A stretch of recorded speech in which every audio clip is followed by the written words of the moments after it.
Hello प्यारे नामकरण family, उम्मीद करती हूँ आप सभी अच्छे होंगे।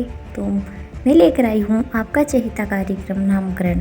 जैसा कि आपने पिछले वीडियो में देखा होगा, अवनी और नील जंगल में फंस जाते हैं और वो अली को फ़ोन करते हैं कि हमें यहाँ से निकालो। तो अली बोलता है कि ठीक है, आप रुको, मैं अभी कुछ ही देर में आपको यहाँ से निकालने का प्रयास करता हूँ। इधर एक तरफ अवनी और नील जंगल में फंसे हैं तो दूसरी तरफ अवनी के घर में जो अवनी के अंकल की बेटी है रिया, उसकी सगाई की बातें चल रही है। और अवनी की दादी मिसेस दयावंती मेहता रिया को बोलती है कि मैं बहुत खुश नसीब हूँ जो आप मुझे पोती के रूप में मिली। आपके ससुराल वालों ने आपके लिए देखो सोने के कितनी कीमती पुश्तैनी कंगन भेजे हैं। तो रिया उनको देख के खुश हो जाती है। तो दयावंती मेहता बोलती हैं कि अपनी मम्मी को भी दिखाओ, क्योंकि जो रिया की मम्मी है वो इस सगाई से बहुत ज़्यादा खुश नहीं है। तो बोलती है कि देखो, आप तो बोल रही थी ना मैं एडजस्ट नहीं कर पाऊँगी, देखो मेरे लिए वो लोग कितना कर रहे हैं, कितना मेरे लिए मेरी दादी कर रही है। आप ना तो खुद खुश रहती हो, ना दूसरों को खुश रहने देती हो। ऐसे बोल के रिया वहाँ से चली जाती है। तो इधर तो चल रही है सगाई की बातें। तो चलो हम चलते हैं अवनी और नील के पास में। तो हम आ चुके हैं अवनी और नील के पास जंगल में। तो यहाँ पे नील कोशिश कर रहा है कि कैसे भी करके फ़ोन में रेंज आ जाए तो वो अली को लोकेशन भेज सके, लेकिन फिर भी रेंज नहीं आ रही है। तो नील को गुस्सा आता है और फ़ोन को ज़ोर से पटकता है। तभी नील को दिखाई देता है अवनी का बैग। वो देखने की कोशिश करता है कि कहीं इसमें मोबाइल हो तो मैं अली को लोकेशन सेंड कर दूँ।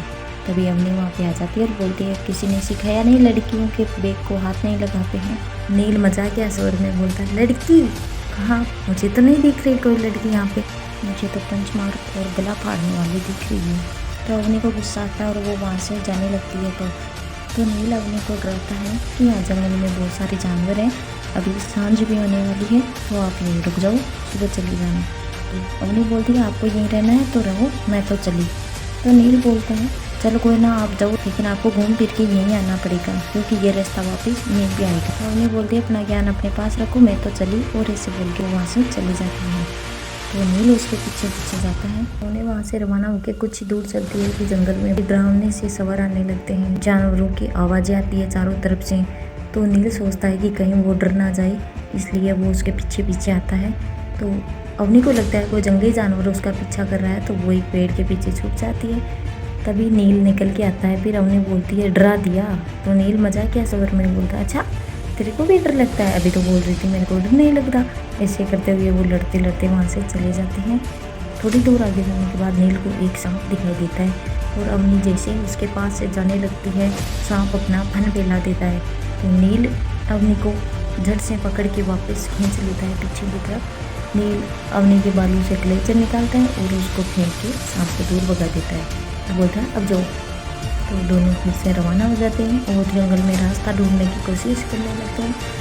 लेकिन जंगल में चारों तरफ घूमने के बाद भी अवनी और नील को कोई रास्ता नजर नहीं आ रहा था। दोनों घूम फिर के उसी जगह पे आ गए। तो आपको क्या लगता है कोई अवनी और नील की सहायता करेगा? क्या अली और दीदी अवनी और नील को सुरक्षित बाहर निकालेंगे या अवनी और नील जानवरों का ग्रास बन जाएंगे? देखने के लिए हमसे जुड़े रहे। जल्दी मिलते हैं एक और नए एपिसोड के साथ। धन्यवाद।